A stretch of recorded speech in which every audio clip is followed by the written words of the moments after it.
லிபியாவினுடைய சபாநாயகர் காசாவுக்கான இஸ்லாமிய அரபு நிதி ஒதுக்கீட்டிற்கான முயற்சிகளை செய்ய வேண்டும் என்று அழைப்பு விடுத்திருக்கிறார். லிபியாவை பொறுத்தவரையில் லிபியா மத்திய கிழக்குக்கான நாடு கிடையாது. அப்படி இருக்கிற போது அரபு நாடுகளை மாத்திரம் வைத்துக் கொண்டு காசாவை டெவலப் பண்றதை பத்தி பேசாம இஸ்லாமிய அரபு நாடுகளை இணைத்துக் கொண்டு சர்வதேச அளவில் இருக்கக்கூடிய 56 நாடுகளும் இணைந்து இந்த வேலையை செய்யணும் அப்படிங்கிற ஒரு அழைப்பை விடுத்திருக்கிறார். மிக அருமையான ஒரு அழைப்பு. அனைத்து நாடுகளும் ஒன்று சேர்கிற போது காசாவினுடைய டெவலப்மெண்ட் மிக உச்சமாக நடைபெறும் என்பதை நாம் கவனிக்க முடியும். இப்படியான நேரத்தில் யமனுடைய ஹூத்திகள் அமெரிக்காவினுடைய ஜெட் மீது ஏவுகணை தாக்குதல் நடத்தி இருக்கிறார்கள். ஆனால் அமெரிக்க ஜெட் அது அட்டாக் பண்ணல என்கிற ஒரு செய்தியை ராய்ட்டர் செய்தி நிறுவனம் வெளியிட்டிருக்கிறது. ஹூத்திகள் அமெரிக்காவினுடைய ஜெட் மீதும் MQ-9 வகையான ரிப்பர் ட்ரோன் மீதும் இந்த தாக்குதல்களை நடத்தியிருந்தார்கள். ஆனால் அந்த தாக்குதல்கள் அவர்களை சென்றடையவில்லை, தாக்குதல் ஃபெயிலியர் ஆகி இருக்கிறது என்கிற செய்திகள் வெளியாகி இருக்கிறது. ஏன் திடீரென்று இந்த தாக்குதல் நடத்தப்பட்டது என்கிற விவரங்கள் இதுவரைக்கும் வெளியிடப்படல.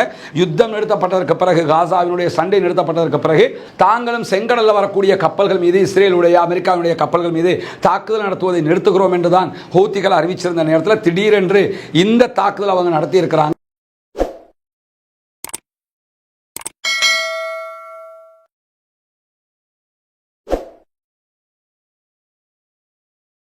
அஸ்ஸலாமு அலைக்கும் வரஹ்மத்துல்லாஹி வபரகாத்துஹு. அன்பிற்கினிய சகோதர சகோதரிகளே, நம் அனைவர் மீதும் ஏக இறைவனுடைய அமைதியும் கருணையும் உண்டாகட்டுமாக என்கிற உயரிய பிரார்த்தனைகளோடு 36வது நாளாக காசாவினுடைய சீஸ்ஃபயர் யுத்த நிறுத்த ஒப்பந்தம் ஏற்பட்டு 36வது நாளாக யுத்தம் ஆரம்பித்து 506 நாட்களாக என்னவெல்லாம் நடந்திருக்கிறது என்கிற செய்திகளை பார்த்து வருகிறோம். அந்த அடிப்படையில் இன்றைய நாளில் நடைபெற்றிருக்கக்கூடிய மிக முக்கியமான செய்திகளை தான் பார்க்க இருக்கிறோம். காசாவினுடைய நிகழ்வுகளை பொறுத்தவரையில் தொடர்ச்சியாக எப்படியாவது இந்த யுத்த நிறுத்தத்தை மீறிவிட வேண்டும், யுத்தம் ஒன்று மீண்டும் ஆரம்பிக்கப்பட வேண்டும் என்பதில் பெஞ்சமின் நெதன்யாகு மிக கவனமாக செயல்படுகிறார் என்பது மிக தெளிவாக அத்தனை பேருக்கும் தெரியக்கூடிய வகையில் அமைந்திருக்கிறது. இதே நேரம் இந்த சமாதான உடன்படிக்கையை பாதுகாத்து விட வேண்டும், அங்கிருக்கக்கூடிய பணைய கைதிகளை மீட்டுக் கொள்ள வேண்டும், பாலஸ்தீன கைதிகளையும் விடுவித்துக் கொள்ள வேண்டும் என்பதில் பாலஸ்தீன மக்களும் பாலஸ்தீன இராணுவமும் இஸ்ரேலிய மக்களும் இஸ்ரேலில் இருக்கக்கூடிய அரசியல் தலைவர்களும் மிக நுணுக்கமாக செயல்படுகிறார்கள் என்பதும் பார்ப்பதற்கு புரிகிறது. ஒரே ஒரு மனிதனுடைய அரசியல் ஆர்வத்திற்காக, அரசியல் அதிகாரத்தை தக்க வைத்துக் கொள்வதற்காகத்தான் இவ்வளவு இழுபறியான ஒரு செயல்பாடு நடக்கிறது என்பது சர்வதேசமே இன்றைக்கு கண்டிக்கக்கூடிய ஒரு நிலையாக மாறியிருக்கிறது. காரணம் என்னன்னா, நமக்கு தெரியும், நேற்றைய தினம் 6 பேரை பாலஸ்தீன விடுதலை இராணுவம் விடுதலை செய்திருந்தார்கள், இஸ்ரேலுடைய பணைய கைதிகளாக பிடிக்கப்பட்டவர்கள். இந்த 6 பேரும் விடுதலை செய்வதற்கு பதிலாக 602 பேரை இஸ்ரேல் விடுதலை செய்ய வேண்டும் என்கிற நிலையில 6 பேரை பாலஸ்தீன விடுதலை அமைப்பு விடுதலை செய்திருந்தது. 602 பேரை இதுவரைக்கும் இஸ்ரேல் விடுதலை செய்யவில்லை. யுத்த நிறுத்த விதிமீறலாக இது பார்க்கப்படுகிறது. என்னவெல்லாம் நடந்திருக்கிறது என்பதை பார்ப்பதற்கு முன்பதாக ஆரம்பமாக நடைபெற்றிருக்கக்கூடிய இன்னும் சில முக்கியமான செய்திகளை பார்த்துவிட்டு விரிவாக இந்த செய்திகளை பார்க்க இருக்கிறோம். குறிப்பாக இன்றைக்கு வெளியாகி இருக்கக்கூடிய செய்திகள் பிரகாரம் லிபியாவினுடைய சபாநாயகர் காசாவுக்கான இஸ்லாமிய அரபு நிதி ஒதுக்கீட்டிற்கான முயற்சிகளை செய்ய வேண்டும் என்று அழைப்பு விடுத்திருக்கிறார். லிபியாவை பொறுத்தவரையில் லிபியா மத்திய கிழக்குக்கான நாடு கிடையாது. அப்படி இருக்கிற போது அரபு நாடுகளை மாத்திரம் வைத்துக் கொண்டு காசாவை டெவலப் பண்றதை பத்தி பேசாம இஸ்லாமிய அரபு நாடுகளை இணைத்துக் கொண்டு சர்வதேச அளவில் இருக்கக்கூடிய 56 நாடுகளும் இணைந்து இந்த வேலையை செய்யணும் அப்படிங்கிற ஒரு அழைப்பை விடுத்திருக்கிறார். மிக அருமையான ஒரு அழைப்பு. அனைத்து நாடுகளும் ஒன்று சேர்கிற போது காசாவினுடைய டெவலப்மெண்ட் மிக உச்சமாக நடைபெறும் என்பதை நாம் கவனிக்க முடியும். இப்படியான நேரத்தில் ஜெனின் மீதான இஸ்ரேலுடைய தாக்குதல்கள் 34வது நாளாக இன்றைக்கும் தொடர்ந்து வருகிறது. ஜெனின் அகதிகள் முகாம் பகுதிகளில் இஸ்ரேல் தொடர்ந்து வெஸ்ட் பேங்க்ல தாக்குதல்கள் நடத்தி வர்றாங்க, துல்கரேம்ல தாக்குதல்கள் நடத்தி வர்றாங்க, தூபாஸ்ல தாக்குதல்கள் நடத்தி வர்றாங்க. அங்கிருக்கக்கூடிய பாலஸ்தீன விடுதலை அமைப்பினரும் பதிலடி தாக்குதல்களை நடத்துகிறார்கள். ஆனால் இந்த தாக்குதல்கள் தொடர்ந்து இஸ்ரேலால் நடத்தப்பட்டு வருவது என்பதுதான் நாம் பார்க்கக்கூடிய மிக முக்கியமான செய்தியாக இருக்கிற. அதே நேரத்தில் இஸ்ரேலிய குடியேறிகள், செட்லர்ஸ் சொல்லுவாங்க, இவர்கள் பாலஸ்தீனத்தை கைப்பற்றுகிறவர்கள், ராணுவம் வந்து அடிச்சு நொறுக்கினதுக்கு பிறகு இது எங்க இடம்னு வந்து உட்கார்ந்துக்குவாங்க. இந்த மாதிரியான குரூப் இன்றைக்கும் புனிதமிக்க மஸ்ஜிதுல் அக்ஸாவினுடைய இஸ்லாமியர்கள் தொழுகைக்காக ஒதுக்கி இருக்கக்கூடிய பகுதிகளுக்குள் நுழைந்து அவர்களுடைய தல்முதிக் என்று சொல்லக்கூடிய வணக்க வழிபாடுகளில் ஈடுபட்டிருக்கிறார்கள். மஸ்ஜிதுல் அக்ஸாவினுடைய பகுதிகள் மீது தாக்குதல்களை நடத்தி இருக்கிறார்கள் என்கிற செய்திகளும் இன்றைக்கும் வெளியாகி இருக்கிறது. இப்படி பல செய்திகள் வெளியாகி கொண்டிருக்கக்கூடிய நேரத்தில் தான் இஸ்ரேலிய பிரதமர் பெஞ்சமின் நெத்தனியாகு வெளியிட்ட அறிக்கை தான் தற்போது சூடு பிடித்திருக்கக்கூடிய பரபரப்பான நிலையை உண்டாக்கி இருக்கிறது. அந்த அறிக்கையில் அவர் என்ன சொல்றாருன்னா, தொடர்ந்தும் பாலஸ்தீன விடுதலை அமைப்பினர் யுத்த நிறுத்த விதிமீறல்களில் ஈடுபட்டு வருகிறார்கள். எங்களுடைய பணைய கைதிகளை அவர்கள் இழிவுபடுத்துகிறார்கள். இதை நாங்கள் ஏற்றுக்கொள்ள முடியாது. இது அரசியல் படுத்தப்பட்ட ஒரு நிகழ்ச்சி நிரலாக இருக்கிறது. நேற்றைய தினம் கைதிகள் விடுதலையின் போது கூட இதுதான் நடைபெற்றது. எனவே நாங்கள் இதை தொடர முடியாது என்று சொல்லி உடனடியாக பாலஸ்தீன மக்களை விடுதலை செய்வதை அவர் இடைநிறுத்தி இருக்கிறார். கேபினெட்ல பேசித்தான் இதை செய்திருப்பதாக அவர் அறிவித்தும் இருக்கிறார். இந்த நிலையில என்ன நடந்தது என்று பார்த்தீங்கன்னு சொன்னா, உடனடியாக ஆஃபர் சிறைச்சாலைகளில் இருந்த இஸ்ரேலிய ராணுவம், இந்த விடுதலைக்காக வந்து நின்ற ராணுவம், அவர்கள் வெளியேறிவிட்டார்கள். ஆஃபர் சிறைச்சாலைக்கு வெளியிலே தங்களுடைய அன்புக்குரியவர்கள் வருவார்கள் என்று சொல்லி காத்திருக்கக்கூடிய 602 சகோதரர்களுடைய ஃபேமிலி குடும்ப மெம்பர்ஸ் தான் நீங்க பாக்குறீங்க. இவங்க எல்லோருமே தங்களுடைய மக்கள் சிறைகளிலிருந்து வெளியேறுவார்கள் என்று சொல்லி சிறைகளுக்கு வெளியிலே காத்துக் கொண்டிருக்கக்கூடியவர்கள். ஆனால் அவர்களை விடுதலை செய்ய மாட்டோம் என்று சொல்லி இஸ்ரேல் அறிவித்திருக்கிறது. இது உண்மையிலேயே சர்வதேச விதிமீறல் மட்டுமல்ல, சர்வதேச உடன்படிக்கையின் பிரகாரம் யுத்த நிறுத்த தெளிவான விதிமீறலாக இருக்கிறது. இப்படியான இடத்துல இஸ்ரேலுடைய இந்த செயல்பாடு மத்தியஸ்தர்களுக்கு, இந்த சமாதான உடன்படிக்கையை முன்கொண்டு போகிற கத்தார், எகிப்துக்கு மிகப்பெரிய ஒரு பின்னடைவாக மாறி இருக்கிறது. அது மட்டுமல்லாமல் இந்த நெத்தனியாகுவினுடைய அறிக்கை எதை பற்றி சொல்லுது என்பது தெளிவாக இல்லை என்று சொல்லி பல நாடுகளும் பேசுகிறார்கள். ஒரு மூடலான அறிக்கையை அவர்கள் வெளியிட்டிருக்கிறார்கள். அந்த அறிக்கையை பார்க்கும்போது நெத்தனியாகு என்ன சொல்றாருன்னா, இந்த கைதிகள் விடுதலை என்பது நேர்மையாக இருக்கணும் அப்படின்னு சொல்லி சொல்றாரு. நேர்மையாக இருக்கணும்னா எதை சொல்றாரு, யாரை சொல்றாரு, என்ன விவகாரத்தை சொல்றாரு என்பதை அவர் குறிப்பிடவில்லை. அதே மாதிரி முதல் கட்டத்தை விரிவுபடுத்துகிற தன்னுடைய நோக்கத்தை பற்றி அவர் பேசுகிறாரா என்கிற ஒரு கேள்வியும் எழுகிறது. முதல் கட்டம்னா இந்த யுத்த நிறுத்த உடன்படிக்கை எதிர்வருகிற மார்ச் மாதம் 1ஆம் தேதி முடிவுட்டு 2ஆம் தேதியோட 2ஆம் கட்ட யுத்த நிறுத்த நடவடிக்கையினுடைய அடுத்த கட்டத்துக்கு போயிடும். 3ஆம் கட்டம் வரும்போது நிரந்தர யுத்த நிறுத்தம் ஆயிரும். 2ஆம் கட்டத்துக்கு போகாம மார்ச் 1 முடிகிறத உதாரணமா ஒரு ஏப்ரல் 1 இன்னொரு ஒரு மாசத்துக்கு பின்னாடி எடுத்தாங்கன்னா 32 பேருக்கு பதிலாக இன்னும் ஒரு 10 பேரை விடுதலை செய்யுங்க என்கிற ஒரு கோரிக்கை அவங்க வைப்பாங்க. இந்த 10 பேர் விடுதலை இந்த நாட்களுக்குள்ள முதல் கட்டத்துக்குள்ள எக்ஸ்ட்ரா விடுதலை பண்ணினாங்கன்னா பாலஸ்தீனத்துக்கு என்ன நஷ்டம் ஏற்படும் என்று சொன்னா, 3ஆம் கட்டம் இருக்கக்கூடிய நிரந்தர யுத்த நிறுத்தம் என்பதை அடைய முடியாது. இது 40 நாள் முடிஞ்சிருச்சு. அதுக்கு பிறகு இன்னொரு 40 நாள், 3ஆம் கட்ட 40 நாளோட யுத்தமே நடக்காது. தனி நாட்டை பற்றி தான் பேசணும் என்கிற கேள்வி வந்துவிடும்.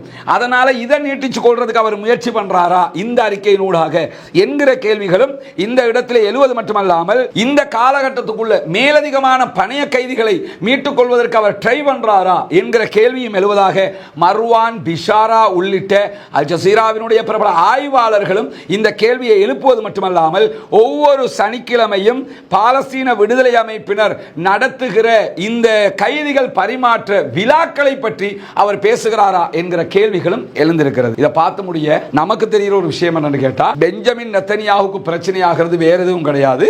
பாலஸ்தீன விடுதலை அமைப்பினர் இந்த விடுதலை செய்யும் போது ஒரு மேடையை அமைச்சு அதுல தேவையான செய்திகளை சொல்லி சர்வதேச ஊடகங்களுடைய பார்வைக்கு விடுதலை பண்றாங்களா இல்லையா, இதுதான் அவருக்கான பிரச்சனை. ஏன்னா இது மிகப்பெரிய ஒரு எஃபெக்ட் காசாவுக்குள்ள மட்டுமில்ல, சர்வதேசத்தில் மட்டுமில்லை, இஸ்ரேலுக்குள்ள உண்டாக்கி கொண்டிருக்கிறது.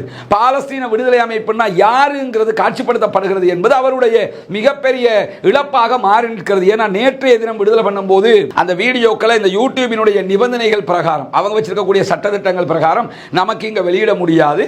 அந்த வீடியோக்களை நீங்க அல் ஜசீராவினுடைய அரபு ஆங்கில பக்கங்களில் போய் பார்க்கலாம். நிறைய இன்றைக்கு வாட்ஸ்அப்ல ஃபேஸ்புக்ல எல்லாம் பரவக்கூடிய வீடியோ தான். அந்த கைதிகளை விடுதலை பண்ணும்போது இஸ்ரேலுடைய ஒரு பணைய கைதியாக இருந்த ஒரு இளைஞர் என்ன பண்றாரு, பண்றான்னா பாலஸ்தீன விடுதலை அமைப்பினுடைய இராணுவத்தினரை கட்டி அணைத்து நெத்தியிலே முத்தமிடுகிறான். அப்படி முத்தமிட்டு விட்டு தான் அவன் கடந்து செல்கிறான். இது மிகப்பெரிய ஒரு தாக்கத்தை எல்லார் மத்தியிலையும் உண்டாக்கி விட்டது. ஏன்னா டொனால்ட் ட்ரம்ப் இன்னைக்கு வெளியிட்டிருக்கக்கூடிய அறிக்கையில் கூட என்ன சொல்றாருன்னா, நாங்கள் எல்லா பணைய கைதிகளை மீட்டு கொண்டு வருவோம். ஏன்னா அங்கிருந்து வரக்கூடிய பணைய கைதிகள் எல்லாம் நோயாளியா வர்றாங்க, ரொம்ப துன்புறுத்தப்பட்டிருக்கிறாங்க, அப்படி பண்ணப்பட்டிருக்காங்க, இப்படி பண்ணப்பட்டிருக்காங்கன்னு சொல்றாரு. ஆனா உண்மையிலே வரக்கூடியவங்க எப்படி வர்றாங்கிறது முழு ஊடகத்திற்கு காட்டி தான் அவங்க வெளியிடுறாங்க. நோயாளிகளாக, உடல் நலிந்தவர்களாக, கஷ்டப்பட்டவர்களாக இஸ்ரேலுடைய ஆஃபர் சிறையிலிருந்து வர்ற பாலஸ்தீனர்கள் இருக்கிறார்கள். காசாவிலிருந்து போறவங்க அப்படி இருக்கிறாங்கன்னா அப்படி கிடையாது. அவங்க ரொம்ப திட்ட தெளிவாக, திடகாத்திரமாக, உற்சாகமாக, நோயில்லாதவர்களாக போகக்கூடிய காட்சிகளை தான் தொடர்ந்து சர்வதேச ஊடகங்கள் காட்டிக் கொண்டிருக்கிறது. அப்படி என்றால் டொனால்ட் ட்ரம்பும் பச்சை பொய்ய சொல்றாரு, எல்லோரும் பச்சை பொய்ய சொல்றாங்கிறத இப்படியான விழாவாக அதை நடத்தி தங்களுடைய நேர்மையை காட்டி மக்களை விடுதலை செய்து பாலஸ்தீன விடுதலை அமைப்பு உலகத்திற்கே பறைசாற்றி கொண்டிருக்கிறது. இதை பார்க்கும்போது என்ன தோணும்? இஸ்ரேலுடைய மக்களுடைய நிலை என்ன? நம்ம மக்களை இவ்வளவு கண்ணியப்படுத்தி அனுப்புறாங்களே, நம்ம மக்களை அவங்கள முத்தமிட்டு வர்றாங்கன்னா எவ்வளவு கண்ணியமாக அவங்க நடந்திருப்பாங்க என்கிற பார்வை இஸ்ரேலுக்குள் உண்டாக்கப்படுகிறது. எனவே அவர்களுக்கு மீண்டும் யுத்தத்திற்கு போக முடியாது, மீண்டும் காசாவை காட்டி அரசியல் செய்ய முடியாது. இதனால தான் பெஞ்சமின் நெத்தனியாகு என்ன பண்றாருன்னு சொன்னா, இந்த கைதிகள் விடுதலையில பின்னடைவை உண்டாக்குகிறார், பாலஸ்தீன மக்களை விடுதலை செய்ய மாட்டேன் என்று சொல்லிக் கொண்டிருக்கிறார் என்பதை நாம் தெளிவாக உணர முடிகிறது. இப்படியான நேரத்தில் ட்ரம்பினுடைய அறிக்கை, நான் ஏற்கனவே சொன்ன அறிக்கை வெளியாகி இருக்கிறது. அனைத்து பணைய கைதிகளை நாங்கள் வீட்டுக்கு அழைத்து வருவோம் என்று சொல்கிறார். அவர் ஒன்றும் அழைச்சிக்கிட்டு வர முடியாது, இவங்க கொடுத்தா மட்டும் தான் கொண்டு வர முடியும் என்பது சர்வதேசத்திற்கு தெரிந்த ஒரு விவகாரமாக இருக்கிற அதே நேரம் 602 பேர் விடுதலை ஆவார்கள் என்று அறிவித்திருந்தாங்க. அவங்களை இன்னும் விடுதலை பண்ணாம இஸ்ரேல் இடைநிறுத்தி இருக்குது. இந்த 602 பேருக்குள்ள ஒரு முக்கியமானவரும் விடுதலை செய்யப்பட இருந்தார். அவர்தான் நிஹால் பர்கௌத்தி என்கிறவர். இவர் யார் என்று சொன்ன 45 ஆண்டு காலமாக சிறைவாசம் அனுபவிக்கிறார். அது மட்டுமல்லாமல் நிஹால் பர்கௌத்தி உலகத்திலேயே மிக நீண்ட கால சிறை கைதி என்கிற பெயரை பெற்றிருக்கிறார். இப்படி யாருமே மிக நீண்ட காலம் சிறையில் வாழ்ந்ததே கிடையாது. 45 ஆண்டு காலம் சிறையில் இருக்குதுங்கிறது நினைச்சு கூட பார்க்க முடியாத ஒன்றாக இருக்கிறது. ஒரு மனிதனுடைய முக்கால்வாசி வாழ்நாளே அதற்குள்ள போயிடும். 2011ஆம் ஆண்டு நடைபெற்ற கைதிகள் பரிமாற்றம், இஸ்ரேல் ராணுவத்தை பாலஸ்தீனில் கைது பண்ணி இருந்தாங்க. அவங்கள கொடுத்து போட்டு அங்கிருக்கக்கூடிய சிறை கைதிகளை விடுவித்ததில் இதே நிஹால் பர்கௌத்தியும் விடுவிக்கப்பட்டிருந்தார். 3 வருஷத்துக்கு பிறகு மீண்டும் அவர் கைது செய்யப்பட்டார். கைது செய்யப்பட்டது மட்டுமல்லாமல் அவர் கைது செய்யப்படுறதுக்கு முன்பதாக அவருடைய மனைவியோடு அவர் வெறும் 32 மாதங்களை மாத்திரம்தான் கழித்திருந்தார் என்கிற செய்திகளும் இன்றைக்கு வெளியாகி இருக்கிறது. இன்ஷா அல்லாஹ் பொறுத்திருந்து பார்ப்போம். இப்படியான சகோதரர்களும் இதில் வெளியாக இருக்கிறார்கள், விடுதலையாக இருக்கிறார்கள். அந்த விடுதலைகளை நடைபெற வேண்டும், இந்த மக்கள் எல்லாம் அதற்காகத்தான் காத்து கொண்டிருக்கிறார்கள் என்கிற செய்திகளும் தொடர்ந்து வெளியாகிற நேரத்தில் இன்றைய தினம் அமெரிக்க பல்கலைக்கழகத்தினுடைய துணை பேராசிரியராக செயல்படக்கூடிய அரிகாட்டினுடைய ஒரு அறிக்கையை அல் ஜசீரா ஒளிபரப்பி இருக்கிறது. அதில் அவர் என்ன சொல்றாருன்னா, இந்த கைதிகள் விடுதலையை இஸ்ரேல் நிறுத்தியதை தொடர்ந்து பாலஸ்தீன மக்களை விடுதலை பண்ண மாட்டோம் ஸ்டாப் பண்ணி இருக்கிறதுனால பாலஸ்தீன விடுதலை அமைப்புக்கு மிகப்பெரிய சங்கடமாக அது மாறி இருக்கிறது என்ற ஒரு கருத்தை சொல்லியிருக்கிறாரு. ஒருபுறமாக பாலஸ்தீனுக்குள்ள தேவையான உணவுகள் நுழைகிறதுல பிரச்சனை வருகிறது. அதே மாதிரி அந்த மக்களுக்கு தேவையான வீடுகள் அமைக்கப்பட வேண்டியிருக்குது, மருத்துவங்கள் செய்யப்பட வேண்டியிருக்குது.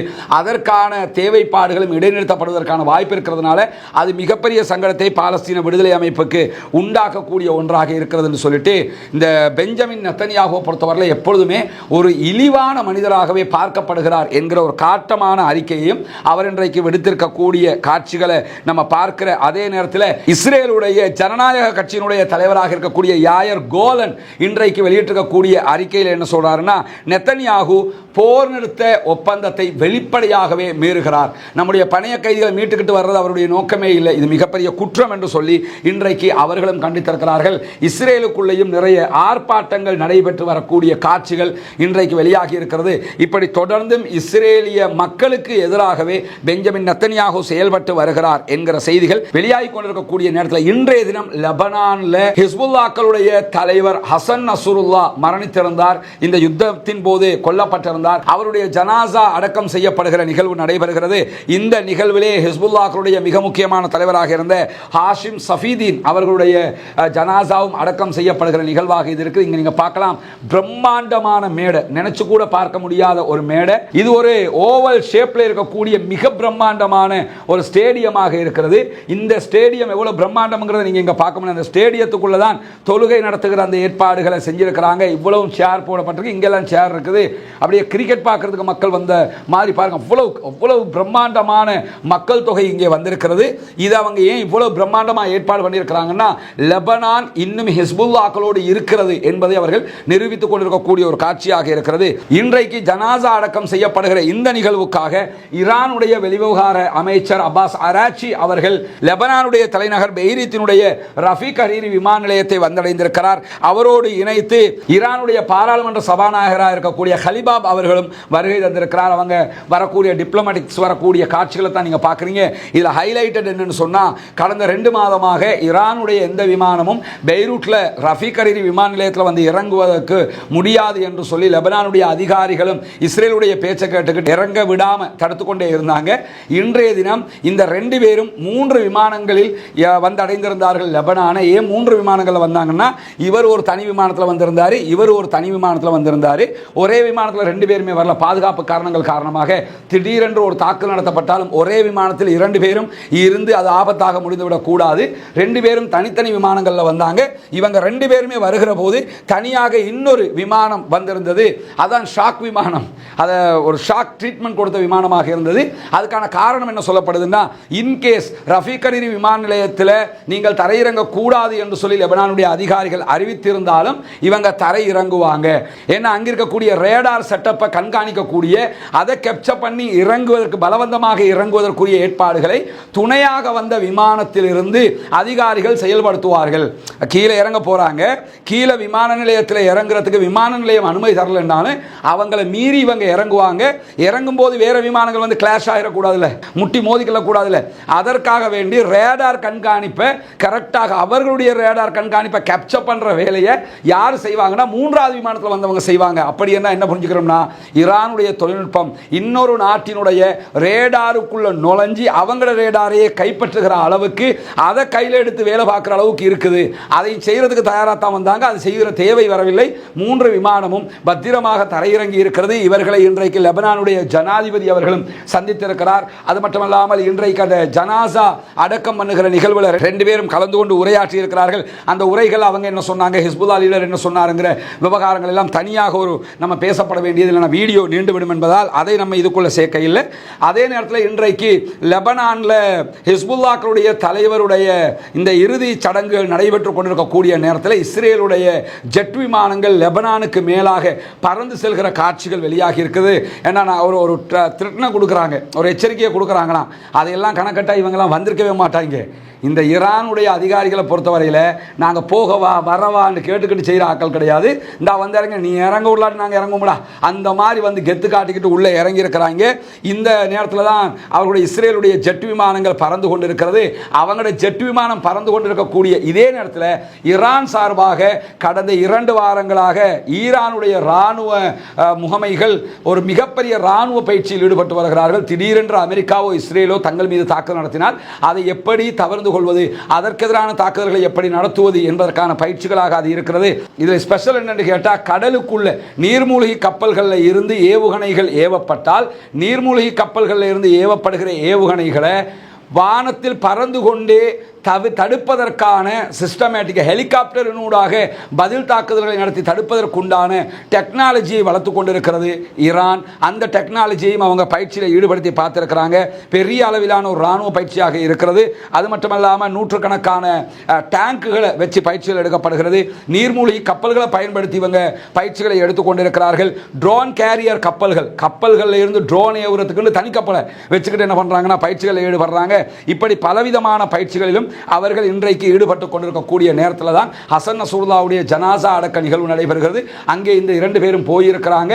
போயிருக்கும் போது இஸ்ரேல் அப்படி ஒரு வேலையை பார்த்த நேரத்தில் நாங்களும் இருக்கிறோம்டா அப்படின்னு சொல்லி பதிலுக்கு இவங்களும் அந்த வேலையை பார்த்திருக்கும் போது இன்றைக்கு வெளியாக இருக்கக்கூடிய இன்னொரு தகவல் பிரகாரம் யமனுடைய ஹூத்திகள் அமெரிக்காவினுடைய ஜெட் மீது ஏவுகணை தாக்குதல் நடத்தியிருக்கிறார்கள். ஆனால் அமெரிக்க ஜெட்டை அது அட்டாக் பண்ணல என்கிற ஒரு செய்தியை ராய்ட்டர் செய்தி நிறுவனம் வெளியிட்டிருக்கிறது.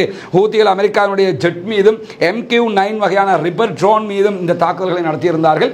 ஆனால் அந்த தாக்குதல்கள் அவர்களை சென்றடையவில்லை, தாக்குதல் ஃபெயிலியர் ஆகி இருக்கிறது என்கிற செய்திகள் வெளியாகி இருக்கிறது. ஏன் திடீரென்று இந்த தாக்குதல் நடத்தப்பட்டது என்கிற விவரங்கள் இதுவரைக்கும் வெளியிடப்படலை.